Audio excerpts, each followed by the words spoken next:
I'm here with Tavaris Dice, one of the fastest rising offensive line prospects in the country on today's 5-Star Flex. Welcome to the 5-Star Flex, where being a 5-star is not just a ranking, it's a mentality. I'm your host, Phillip Dukes, a.k.a. Dukes D. Scoop. I'm here live with one of the most electrifying offensive linemen in the country, Tavaris Dice. Tavaris, what's going on? What's up with you? Man, no, just holding it down. Really glad to have you on here. So let's talk about your come up. So you go to high school, 9th grade at Tri-Cities. You win a state championship in basketball, right? Yeah. Then, football, 10th grade football is going. But from that point, you transfer to Langston Hughes. Now, I don't think you had any offers in football before you got to Langston. How was that transition with you going to Langston, and how did that change what you did on the field? Really, it's been like a big change. Like coming from Tri-Cities, I was a big basketball kid when I first got there. So my coach, one of my longtime coaches, he had to really talk me into it. So I blew up my 10th grade year. I had good film, just wasn't at the right school to get me recruited right. So I had to take a chance, had to take a big risk, and going to Langston, it's like a really big change. Like everything, the culture, everybody, family.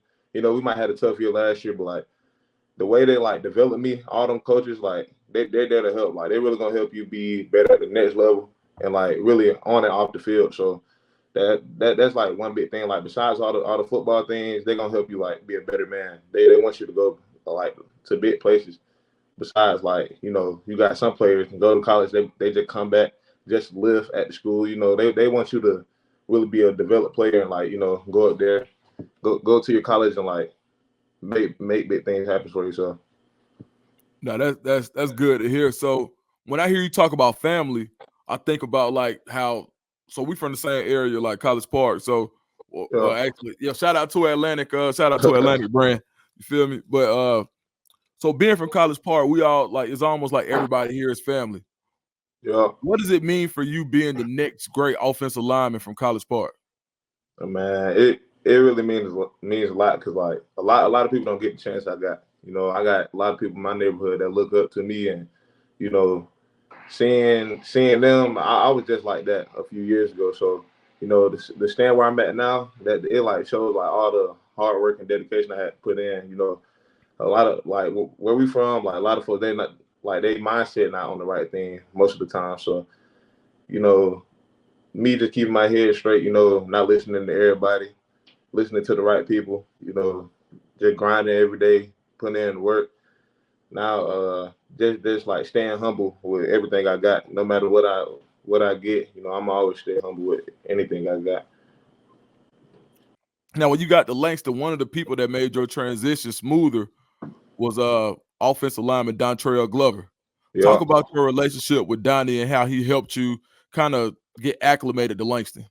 Man, that's like my brother. Like we done made a big relationship ever since I got there. Even like when I first got there, I was having a hard time, learning the plays and stuff like that. Man, he walked me through it, and then eventually during this past season, we got on the same side. So we dominated. We did what we had to do. That bond just done got so close with me and him. He real smart on and off the field. So, having him by my side, that's a big thing for me. So speaking of people by your side, your grandmama is like super big in our community. And then your mom is somebody who everybody knows and everybody respects. Talk about how it is having two people like your mom and your grandma by your side and what it means for you to be successful with everything they put into you. Man, them two mean so much to me because like, I laugh at a lot of times because they get calls from coaches and stuff now. They're not used to stuff like that. So I laugh at it. They're not used to all this communication and stuff like that. But they like the real definition on why I keep myself so humble. They teach me and preach me that every day. Why I got to keep my grades up. I like my grandma and mama always say like they're gonna be my biggest fan, but they always gonna be my biggest criticizer too. So they always gonna help me on my right saying wrong. My elementary school, my grandma was there. I couldn't get in no bad trouble. I just did my schoolwork. Had to do what I had to do. But yeah, they give me the world too. No matter if they don't have shit in their pocket, they always gonna look out for me and make sure I got what I need. They always gonna worry about me before they self, and that's like a big reason why I'm doing all this right now to pay them back. How did it feel going out to Under Armour camp and dominating the way you did? Man, that was really just another day in the lab. I really wasn't too much concerned on who I was going against, because at the end of the day, I know at my school I got some of the best, like I got some of the best work ethic, and then plus going against the guys I go against every day, I know it's not too many guys better than them. Like I know we got DNs right now, they just unrecognized. They don't get as many looks, but they give good work every day. We got Alonzo Jackson, we got Quavion Pitts. Then we just got a new piece that just came in. His name Kanan. I already know they're gonna give us good work, like throughout the whole spring. Next season. That's just a big key with Langston. We always gonna work, and we always gonna get each other better. So me going in that camp, dominate whoever I went against. Even though I just came, I'm really still in the injury with my hand. I really didn't need care. I had so many people tell me not to do it, but I still had to show why I'm really underrated. But at the same time, I'm glad I'm underrated. I don't need all that hype right now. Just keep my head straight on what I got to do. So you had some real influential males in your life, like Coach Martell Cole. Yeah. Right now, he's like one of the leaders at the AE5, which is Anthony Edwards' AAU team out of College Park. Talk to me about his impact on your life and how he's really helped you get to where you are. Man, Coach Martell, he like a person I really look up to. Like that's somebody I be with most of the time. I started with him. I was like 5, 6 years old, and I started playing football. I was playing upgrade, so I wasn't used to nothing. So my first day out there, I had to run laps out there in the sun. We doing all this and that, running hills. Then it was time to put on the pads. We did the little Oklahoma drill. We just getting acclimated with our equipment and stuff like that. So ever since then, I just been with him. I started playing basketball with him first. He put me onto basketball. I was on all his little rec ball teams. We really until I got older, like until I stopped playing basketball. That's probably the only person I played basketball with. He always gonna put me in the right spots. Eventually, he knew it was gonna be a time for me where I had to leave Langston. I'm at Tri-Cities because when I first got there, I was a real big basketball guy. So one day he called me. He was like, "Look, we finna go train at Tri-Cities for this basketball stuff. This that." But so when we got there, I heard a bunch of music and weights. So we walked in there. He dropped me off in the weight room with all the football players. So I'm like, "What's going on, coach?" He looked at me and he just threw the deuces up. He just left me in the weight room with all the football players. So he forced me to play. I wasn't gonna play football at all. Right. So he really forced me into it. And man, I came out there the second day. I loved it. And I had a rough ninth grade season. I ain't had no technique. I ain't have nothing. I ain't know what I was doing. I was on the left side with my right hand down and my right foot back. But yeah, 10th grade year, I really learned what I needed to learn. Got my technique down, just a little simple things. And I've always been a strong dude. So I went out there, made great film my 10th grade season, really good film. And so, like I said earlier, I just didn't have the right people behind me in the building, to put me in the right spots. I was getting exposure. I just wasn't getting what I was really looking for. So I played AAU with him, with AE5 my final year. I think it was 10th going into 10th grade summer. I played with them. So I've always been a real big basketball guy, but he always gonna be really like a role model to me. Everything he says, like he told me going to Langston, I'm gonna get the right work. He told me I might not give up a sack no more in high school. So, and right now I'm going on a year without giving up a sack. So he really been putting me in the right footsteps with everything I have now. Nah, it's big. So when you got to Langston, you walked there to Coach Boone.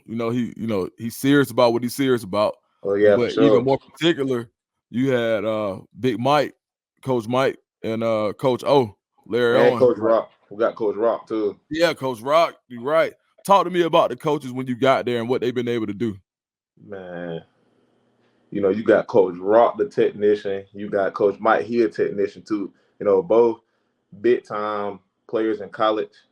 I think they both went to the NFL. I'm pretty sure. Then you got Coach O. He just the electric, get you out there guy. Big Mike, and Coach Rock. They all got connections. They always gonna. Whenever you come in, you always gonna be in the right spot. As long as you put in what you got to do, they're gonna make sure you straight and make sure you do what you got to do on the field and in the classroom. Don't just be out here like Coach O said a really big thing today. He said a lot of people just come here thinking they just want to offer. They don't want to win for real. So that was like a big thing I really heard today from him after our workout. So, you know, all three of them are perfect role models. You know, they've all put me in the right spot. You know, they got me like more like way more than I've ever asked for. You know, they just tell me the same thing though, just keep my grades up and then just perform on the field.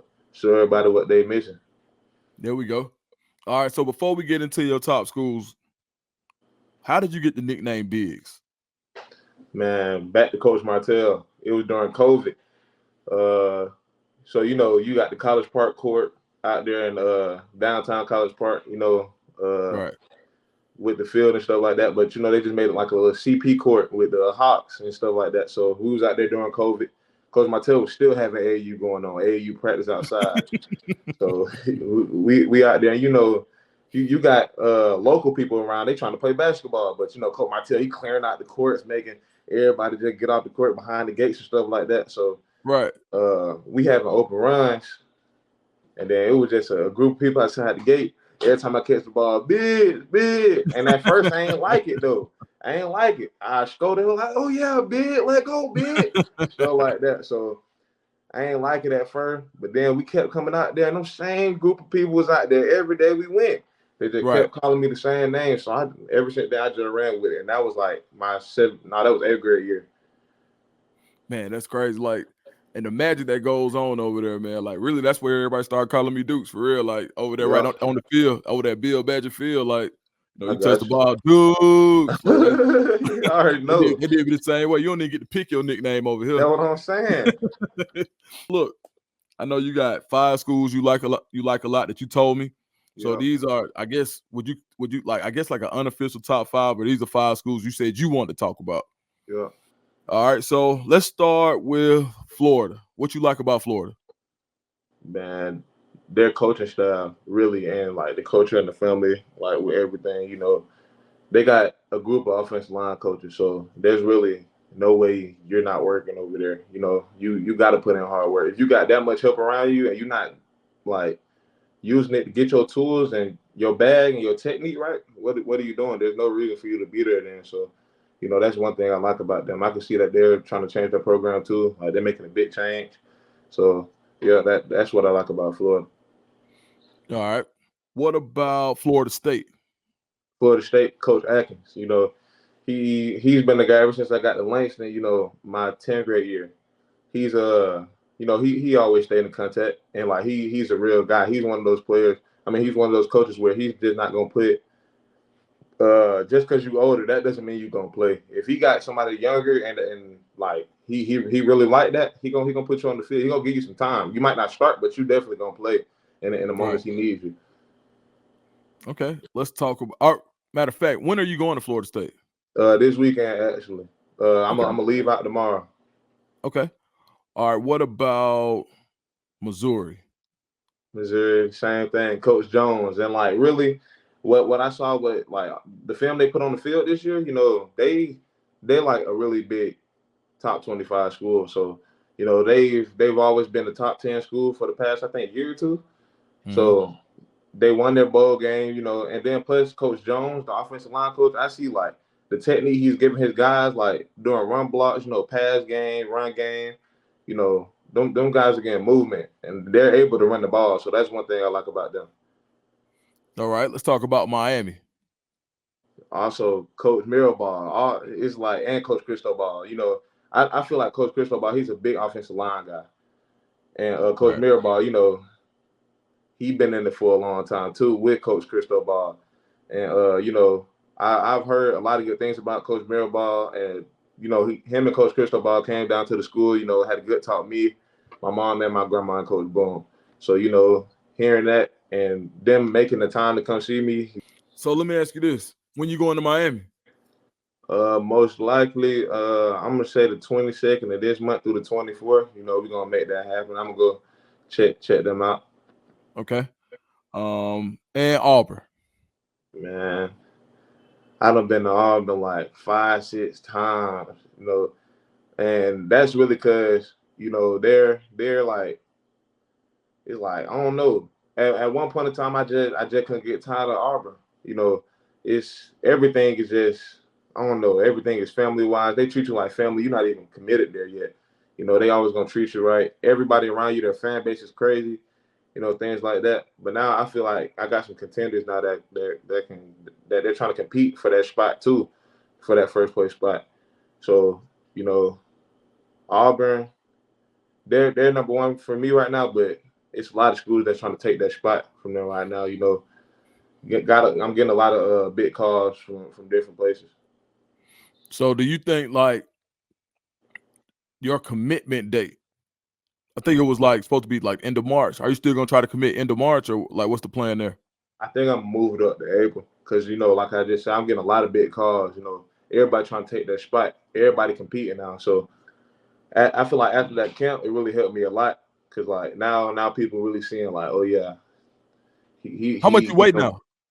I weigh 296. So that's like another thing with Langston.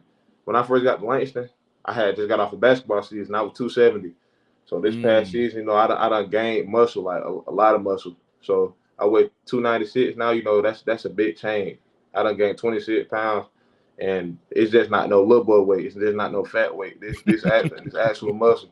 So Right. that's a big thing for me.